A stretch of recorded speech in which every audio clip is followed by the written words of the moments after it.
प्रदेश अध्यक्ष जीतू पटवारी जी के नेतृत्व में। रीवा में क्या कार्यक्रम होना है?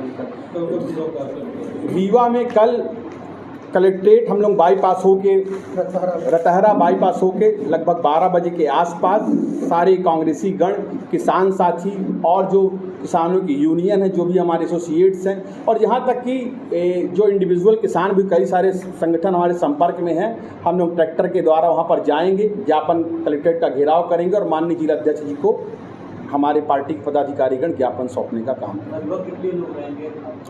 हमारी योजना है कि लगभग हम 10-11 बजे के आसपास लगभग 5000 से ऊपर की संख्या में वहाँ पर पहुँचेंगे। बाहर से भी बड़े नेता आ रहे हैं कि रीवा से?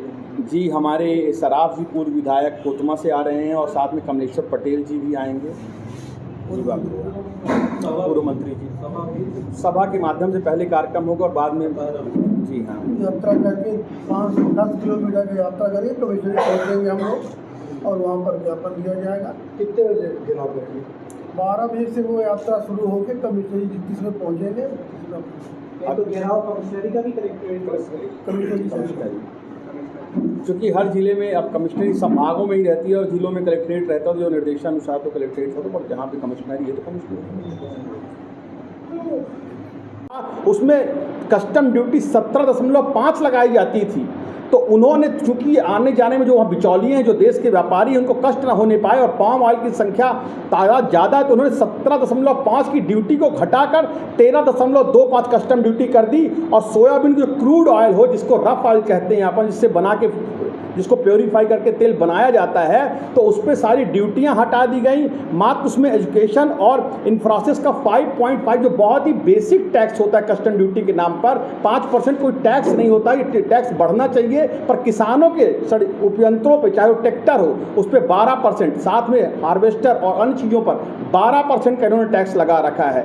जो कीटनाशक दवाइयाँ, उन पर 18 रुपये का टैक्स लगा रखा है। यहाँ तक कि खाद की बोरी में खाद तो चोरी की, पर टैक्स नहीं हटाया, टैक्स बराबर ले रहे हैं। तो और अब देखिए किस तरह से संख्या, इन्होंने कहा था कि इनको कम कर देंगे, जो विदेशों से जो पाम ऑयल, सोयाबीन ऑयल आता है, इसको हम कम करेंगे, ख़त्म करेंगे। अब कैसे ख़त्म करते हैं, मैं आपके समक्ष प्रस्तुत कर रहा हूँ। और ये जो आंकड़े जारी किए वो मध्य प्रदेश सरकार ने नहीं किए, मैंने नहीं किया, आपने नहीं किए। ये आंकड़े स्वयं सेंट्रल एजेंसी ने, जो कि नरेंद्र मोदी जी के नेतृत्व में सरकार चल रही है, उन्होंने ही आंकड़े जारी किए हैं। ये आंकड़े कहते हैं कि 2013 में और 14 में 13.5 लाख टन सोयाबीन भारत में इंपोर्ट होता था। 2013-14 में 13 लाख टन, जिस पे भारत सरकार 8,000 करोड़ खर्च करती थी। और 10 साल के बाद ये कीमत हो गई 38.5 लाख टन हम विदेशों से मंगाने लगे, यानी 13.5 से ठीक 3 गुना ज़्यादा, 38.5 लाख टन। और ये कीमत जो 8,000 करोड़ रुपए खर्च की गई थी, ये कीमत अब हमारे माननीय प्रधानमंत्री जी ने 48,000 करोड़ कर दिया है। तो ये आप देख सकते हैं कि भारतीय जनता पार्टी की कथनी और करनी में जमीन आसमान का बात है। वो बात तो किसानों की करते हैं, पर वो खर्च अडानी पर करते हैं, वो खर्च बाबा रामदेव की कंपनी रुचि सोया पे करते हैं, और किसानों से सिर्फ झूठ बोलने का काम भारतीय जनता पार्टी की सरकार करती है। बीच में एक पॉइंट मैं और जोड़ना चाहता हूं, विंध्य का कोई भी ऐसा गांव आप नहीं बता सकते जहां पर आवारा, जिसे हम ऐरा भी कहते हैं, पशुओं से व्यक्ति परेशान न हो। ये गौ माता का नाम लेकर तो सरकार बनाते हैं, पर गौशाला बनाने में इनको नानी याद आ जाती है। इन्होंने एक भी गौशाला अपने राज्य में बनाई हो तो आप बताइए। 9 लाख गौ माता, जिन्हें आज भारतीय जनता पार्टी की सरकार आवारा पशु कहती है, सड़कों पर मारी मारी छत विच्छत लाशें पाई जाती हैं। अभी एक हफ्ते पहले ही 9 गायों को, 1 दर्जन से ज़्यादा गायों को, जिनमें 2-3 को बचा लिया, 9 गायों को पानी में बहा देने का काम इसी विंध्य की धरती पर हुआ है। मैं आपसे और याद दिलाना चाहता हूं कि हाका अभियान अभी शुरुआत किया था मुख्यमंत्री जी ने, तो हाका अभियान में पशुओं को सड़कों से गायब होना था, पर दुर्भाग्य से हमारे अधिकारी गायब हो गए। पशु जस के तस आज भी सड़कों पर बैठे हुए हैं। और अब अंतिम के बिंदुओं पर आता हूं। झूठ के साथ दोनों ने किया किसानों के साथ विश्वासघात, चाहे मोदी जी हो चाहे शिवराज जी हो, तो तीनों ने किया। आज मोहन यादव जी भी वही काम करें कि शिवराज जी आपने 1000 झूठ बोले थे, मैं 2000 झूठ बोलकर दिखाऊंगा। कोई भी योजना की धरातल पर नहीं आई।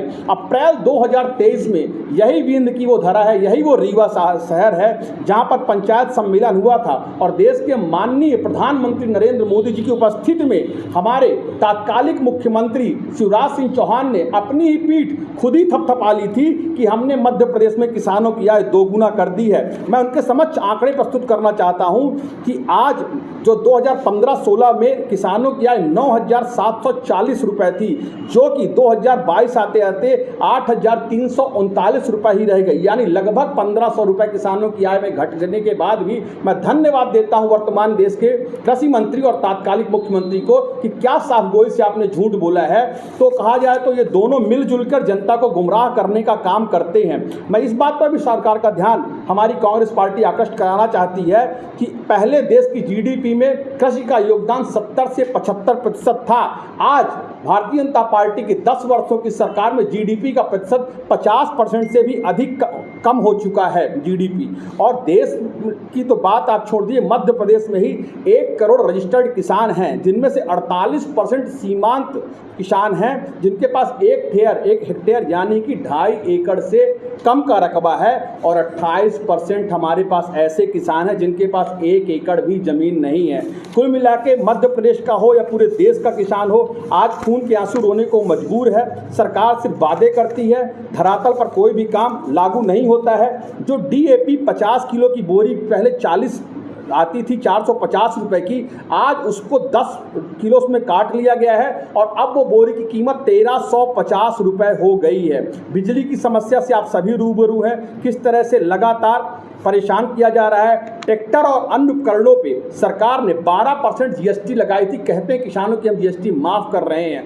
इसी के साथ साथ 5% जीएसटी इन्होंने लगा रखी है खाद की बोरी में। कीटनाशकों पर 18% का इन्होंने जीएसटी लगा रखी है और डीजल की कीमत पिछले 10 सालों में 40 रुपये बढ़ चुकी है। अब मैं पूछना चाहता हूं भारतीय जनता पार्टी की सरकार ने कि आपके शासनकाल में जब किसान की दैनिक आय प्रतिदिन क्या 27 रुपये हो चुकी हो और प्रति किसान पर 74,000 का कर्ज लग चुका हो और खेती की लागत पिछले 10 सालों में 25,000 रुपये प्रति हेक्टेयर अधिक हो चुकी हो और किसान खून के आंसू रोने को मजबूर है, तो आप किस मुंह से अपने आप को किसान का साथी, किसान को अन्नदाता कहने के अधिकारी रह गए हैं। कुल मिला के आपकी दोगली नीति के विरोध में कांग्रेस घर घर तक जा रही है। माननीय प्रदेश अध्यक्ष जीतू पटवारी जी के नेतृत्व में हम जिले जिले में किसान यात्रा का आयोजन कर रहे हैं। किसान भाइयों को इस यात्रा में शामिल किया जाएगा। इस किसान यात्रा के माध्यम से कांग्रेस के सभी पदाधिकारी गण, कांग्रेस कमेटी, चाहे वो शहर की हो, चाहे वो गांव की हो, चाहे वो मंडल की हो, सभी लोग किसानों की आवाज़ को बुलंद करेंगे। सड़क से लेकर सदन तक ये हमारा संघर्ष है